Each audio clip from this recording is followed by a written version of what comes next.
قرآن پاک میں ارشاد ہوتا ہے ہم نے تم پر یہ قرآن اتارا جو ہر چیز کا روشن بیان ہے۔ اس آیت کے تحت علماء کرام فرماتے ہیں کہ عالم میں کوئی چیز ایسی نہیں ہے کہ جس کا تذکرہ قرآن پاک میں نہ ہو۔ تو حضرت اس سے کیا مراد ہے، اس پر کچھ روشنی ڈالیں حضرت۔ اگر یہ دیکھا جائے تو شان مصطفیٰ صلی اللہ علیہ وآلہ وسلم آپ کی عظمتوں کا ایک سمندر ہے یہ آیت کریمہ کا اتنا اللہ حصہ، اکبر، واہ اور بالخصوص یہاں پر آقا کریم صلی اللہ علیہ وسلم کی جو شان علم ہے اس کو واضح کیا جا رہا ہے۔ سبحان اللہ۔ یاد رکھیے قرآن مجید یہ کتاب ہے اور اس کے اندر اللہ رب العزت نے فرمایا ولا رطب ولا یابس الا فی کتاب مبین، کوئی ایسا خشک ذرہ اور تر ذرہ نہیں ہے کہ جس کا ذکر قرآن میں نہ ہو۔ صحیح۔ تو اس کا مفہوم یہ نکلا کہ کائنات کی ہر چیز کا علم اس تک انسانی عقول کی دسترس ہو یا نہ ہو، قرآن میں بہرحال وہ بیان ہے۔ واہ واہ واہ۔ اچھا، جب یہ بات پکی ہے کہ ہر چیز قرآن میں ہے تو اس آیت میں اللہ رب العزت نے فرمایا وہ جو ہر چیز ہے نا محبوب ہو وہ ہم نے آپ کو سکھا دی۔ تو اس کا یہ مطلب نکلا کہ جو کچھ قرآن میں ہے وہ سب علوم اللہ نے اپنے محبوب کریم صلی اللہ علیہ وسلم کو عطا فرما دی۔ سبحان اللہ۔ اور اسی کے تحت ایک ہوتا ہے نبی کے لیے یہ کہنا کہ نبی کو علم غیب ہے، یاد رکھ لیں ہر نبی کو غیب کا علم ہوتا ہے، کیونکہ یہ نبوت کی خصوصیات میں سے غیب کا علم ہونا۔ نبی ہوتا ہی وہ ہے جس کو غیب کی، لفظ نبی کا معنی میننگ یہ ہے غیب کی خبریں دینے والا۔ اب نبی کو نبی کہو اور غیب نہ مانو، اس سے بڑی جہالت تو نہیں ہو سکتی۔ اچھا، یہ تو خاصیت ہر نبی کی ہے کہ اسے اللہ رب العزت جتنا چاہتا ہے غیب کا علم عطا کرتا ہے۔ سبحان اللہ۔ اہل سنت کے نزدیک ہمارے پیارے محبوب کریم علیہ السلام کے لیے ان آیات کے تناظر میں یہ کہنا یہ اہل سنت ہونے کے لیے ضروری ہے کہ آقا کریم علیہ السلام کو اللہ نے علم ما کان و ما یکون عطا فرمایا، لیکن اس کو بعض کہتے ہیں اچھا یہ ہو گیا، نہیں، میں نے کہا یہ عطائی ہے، یہ حادث ہے، جو اللہ کا علم ہے وہ اس کا اپنا ہے اور اسے نہ فنا ہے نہ حدوث ہے۔ کیا بات ہے، یہ اصل اس کی تفصیل ہے۔ اچھا، یہ تو ہو گیا ایک پہلو۔ قرآن مجید برہان رشید میں سے بعض لوگ اس بات کو نہیں مانتے۔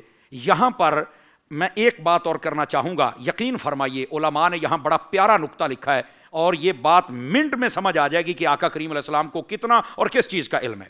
فرمایا دیکھیے الرحمن علم القرآن، اللہ فرماتا ہے کہ رحمان نے قرآن سکھا دیا۔ کس کو؟ علماء تفسیر کا اتفاق ہے کہ اس سے مراد آقا کریم کی ذات اقدس ہے کہ اللہ نے محبوب کو سکھا دیا ہے۔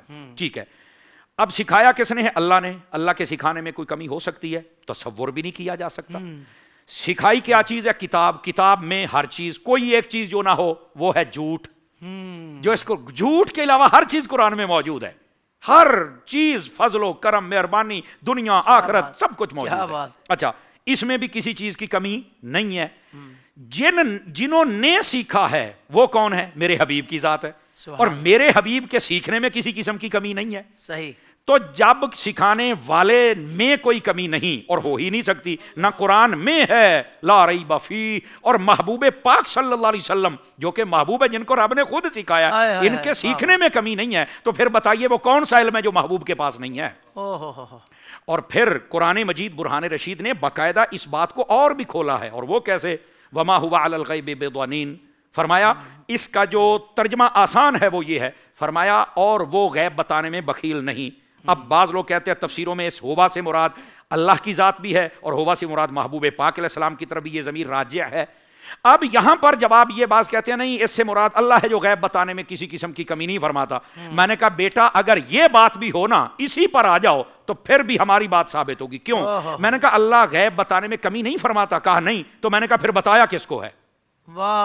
یہ بتاؤ نا، وہ سارا غیب بتایا کس کو ہے؟ یہ تو نہیں بتا۔ تو میں نے کہا میرے بچے اگر پتا ہوتا تو سنی ہوتا نا۔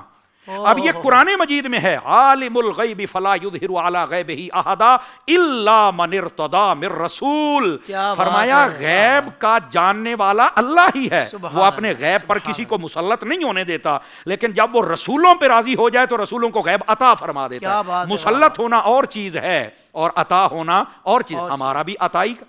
تو اب اللہ نے اگر غیب ہی بتایا تو بتایا کس کو ہے؟ یہ الا من ارتضی من رسول کہتا ہے رسولوں کو بتایا ہے۔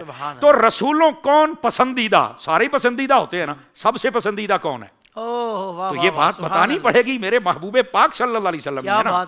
تو یہ قرآن مجید کی آیات کا تسلسل یہ بتاتا ہے کہ اس آیت میں جو بیان کیا گیا کہ محبوب ہم نے جو آپ کی طرف نازل کیا نا، یعنی قرآن، اس میں ہر چیز ہے، تو آقا کریم صلی اللہ علیہ وسلم کو صرف سکھایا اور بتلایا ہی نہیں بلکہ ہر چیز کھول کر میرے محبوب کے سامنے رکھ دی گئی ہے. اور یہ قرآن مجید برہان رشید اگر ان کو نہ مانا جائے تو بہت ساری آیات کا انکار ہوتا ہے.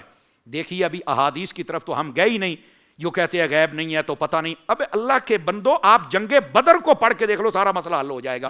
آقا کریم ایک دن پہلے بتا رہے ہیں یہاں ابو جہل مرے گا, یہاں امیہ بنے گا, یہاں فلاں. تو کیا ہے نا یار ہے.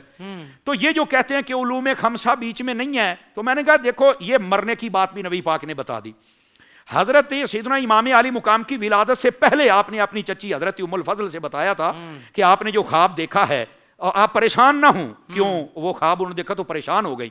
نبی پاک علیہ السلام کی بارگاہ میں بڑی پریشان, کیا خواب دیکھا ہے حضور آپ کے جسم کا گوشت کا ٹکڑا کٹ کے میری جھولی میں آ گیا ہے, تو میں تو پریشان ہوگی کہ حضور آپ کے ساتھ یہ معاملہ. تو فرمایا پریشان نہ ہو, میری بیٹی کو اللہ بیٹا عطا کرے گا اور سب سے پہلے تیری گود میں آئے گا. سبحان اللہ سبحان اللہ. آقا کریم علیہ السلام کو تو موسم کے بارے میں آپ کو پتا ہے, ٹھیک ہے. جو بھی یہ آیت پڑھتے ہو بھائی آپ اس کو دیکھو, اللہ رب العزت نے سب کچھ عطا فرما دیا ہے. بس اوقات وہ روایتیں پڑھتے ہیں جس میں یہ پتہ نہیں, یہ میں نے کہا وہ حکمت کے تحت ہوتا ہے کہ محبوب اس کو بیان نہ کریں, حکمت کے تحت ہے کہ اس کو بیان نہ کریں. بس اوقات سوالیہ انداز جو بیان کیا ہے اس کو بھی کہتے ہیں کہ یہ تو پتہ ہی نہیں. تو سوال کرنا اس بات کی دلیل نہیں ہوتی کہ سامنے والے کو پتہ ہی نہیں ہے. اللہ رب العزت نے بھی تو حضرت موسیٰ علیہ السلام سے پوچھا تھا نا, وما تلک بیمینک یا موسیٰ, اے موسیٰ تیرے ہاتھ میں کیا ہے. اب اللہ تو ہر شے جانتا ہے. کیا بات ہے مفتی صاحب. تو سوال کرنا عدم علم کی دلیل نہیں ہے, بلکہ سوال بسا اوقات اس لیے ہوتا ہے کہ یہ محبوب شخصیت ہے اور اس سے گفتگو کا آغاز ہو جائے, یہ اس انداز میں بھی ہے. تو لوگ ہر چیز کو اس طرف لے کے جاتے ہیں, جبکہ قرآن مجید کی آیات تو یہ بات کو پڑھا جائے تو یہ بات ظاہر و باہر ہے کہ اللہ رب العزت نے اپنے محبوب کریم علیہ السلام کو غیب کا علم اور وہ ما کان و ما یکون اللہ رب العزت نے عطا فرمایا. اس آیت میں آقا کریم علیہ السلام کی شان علم کو بیان کیا گیا ہے. سبحان. زندگی کے تمام شعبوں میں دینی رہنمائی حاصل کرنے اور آخرت کو بہتر کرنے کے لیے ہمارے YouTube channel Islamic digital studio کو سبسکرائب کر لیں اور بیل آئیکن بھی پریس کر لیں. قرآن سے بھی ملاتا ہے ہمارا